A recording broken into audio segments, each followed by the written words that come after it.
তারেক রহমানের আহ্বানে প্রার্থিতা প্রত্যাহার করেছেন যেসব বিদ্রোহীরা। ত্রয়োদশ জাতীয় সংসদ নির্বাচনে শরিকদের সঙ্গে আসন সমঝোতার পরও কয়েকটি আসনে বিএনপির বিদ্রোহী প্রার্থী আছে। এ পরিস্থিতিতে বিদ্রোহী প্রার্থী হওয়া নেতাদের গুলশানে বিএনপি চেয়ারম্যানের রাজনৈতিক কার্যালয়ে পর্যায়ক্রমে ডাকা হচ্ছে। ইতোমধ্যে একাধিক স্বতন্ত্র প্রার্থী দলের চেয়ারম্যান তারেক রহমানের সঙ্গে সাক্ষাতের পর তাদের প্রার্থিতা প্রত্যাহারের ঘোষণা দিয়েছেন। বিএনপির একাধিক শীর্ষস্থানীয় নেতা জানিয়েছেন, বৃহস্পতিবার দুপুরে গুলশান কার্যালয়ে বিএনপির চেয়ারম্যান তারেক রহমানের সঙ্গে সাক্ষাৎ করেন ব্রাহ্মণবাড়িয়া 1 আসনের স্বতন্ত্র প্রার্থী সৈয়দ একে একরামুজ্জামান। সাক্ষাতের পর এক ভিডিও বার্তায় তিনি নির্বাচন থেকে সরে দাঁড়ানোর সিদ্ধান্তের কথা জানান। ভিডিও বার্তায় একরামুজ্জামান বলেন, 2004 সাল থেকে 20 বছরের বেশি সময় ধরে বিএনপির পতাকা তুলেছিলাম। 3 বারের সাবেক প্রধানমন্ত্রী প্রয়াত নেত্রী বেগম খালেদা জিয়ার সম্মানে ও বিএনপির চেয়ারম্যান তারেক রহমানের নির্দেশনায় আসন্ন ত্রয়োদশ জাতীয় সংসদ নির্বাচনে ধানের শীষের সমর্থনে ব্রাহ্মণবাড়িয়া 1 আসনে দাখিলকৃত আমার প্রার্থিতা প্রত্যাহারের সিদ্ধান্ত নিয়েছি। আমি আপনাদের কাছে দোয়া প্রার্থী, যে কোনো পরিস্থিতিতে যেন আপনাদের পাশে থাকতে পারি। এদিকে ঝিনাইদহ 4 আসনে স্বতন্ত্র প্রার্থী মুর্শিদা খাতুন মনোনয়নপত্র প্রত্যাহার করেছেন। তিনি জেলা বিএনপির উপদেষ্টা মণ্ডলীর সদস্য এবং সাবেক সংসদ শহীদুজ্জামান বেল্টুর স্ত্রী।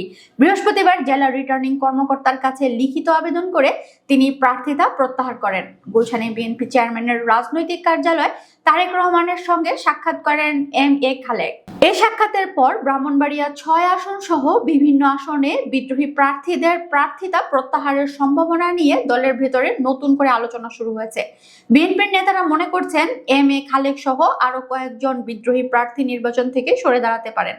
নারায়ণগঞ্জ 2 আসনে বিএনপি মনোনীত প্রার্থী ঢাকা বিভাগীয় সহ সাংগঠনিক সম্পাদক নজরুল ইসলাম আজাদ, সেখানে তার শক্ত প্রতিদ্বন্দ্বী স্বতন্ত্র প্রার্থী দলের সাবেক এমপি আতাউর রহমান খান আঙ্গুর। দলীয় একটি সূত্র জানিয়েছে, শুক্রবার তাকেও গুলশান কার্যালয়ে ডেকে দলের চেয়ারম্যান তারেক রহমান কথা বলেছেন।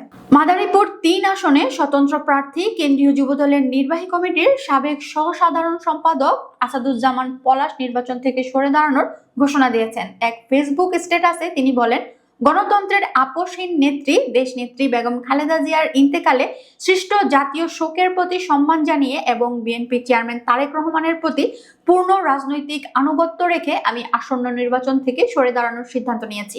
সুনামগঞ্জ 5 আসনের স্বতন্ত্র প্রার্থী মিজানুর রহমান চৌধুরীও প্রার্থিতা প্রত্যাহারের সিদ্ধান্ত নিয়েছেন। তিনি বিএনপির জাতীয় নির্বাহী কমিটির সদস্য, সুনামগঞ্জ জেলা বিএনপির আহ্বায়ক কমিটির অন্যতম সদস্য এবং ছাতক উপজেলার সাবেক চেয়ারম্যান। ফেসবুকে দেয়া এক বার্তায় তিনি বলেন, আমি আপনাদের ভালোবাসায় সাড়া দিয়ে আসন্ন ত্রয়োদশ জাতীয় নির্বাচনে সুনামগঞ্জ 5 আসনে সংসদ সদস্য প্রার্থী হিসেবে প্রতিদ্বন্দ্বিতা করতে স্বতন্ত্র প্রার্থী হিসেবে মনোনয়নপত্র দাখিল করেছিলাম, কিন্তু আমার শ্রদ্ধেয় অভিভাবক বিএনপির চেয়ারম্যান তারেক রহমান সাহেব আমাকে তার গুলশান কার্যালয়ে ডেকে দল ও দেশের স্বার্থে নির্বাচন থেকে সরে দাঁড়ানোর আহ্বান জানিয়েছেন। আপনাদের ভালোবাসা ও আবেগ আমার কাছে অনেক গুরুত্বপূর্ণ, তবু দলের সর্বোচ্চ নীতি নির্ধারকের আহ্বান উপেক্ষা করা আমার জন্য অনেক কঠিন। এমত অবস্থায় আমি আমার মনোনয়ন প্রত্যাহারের সিদ্ধান্ত নিয়েছি।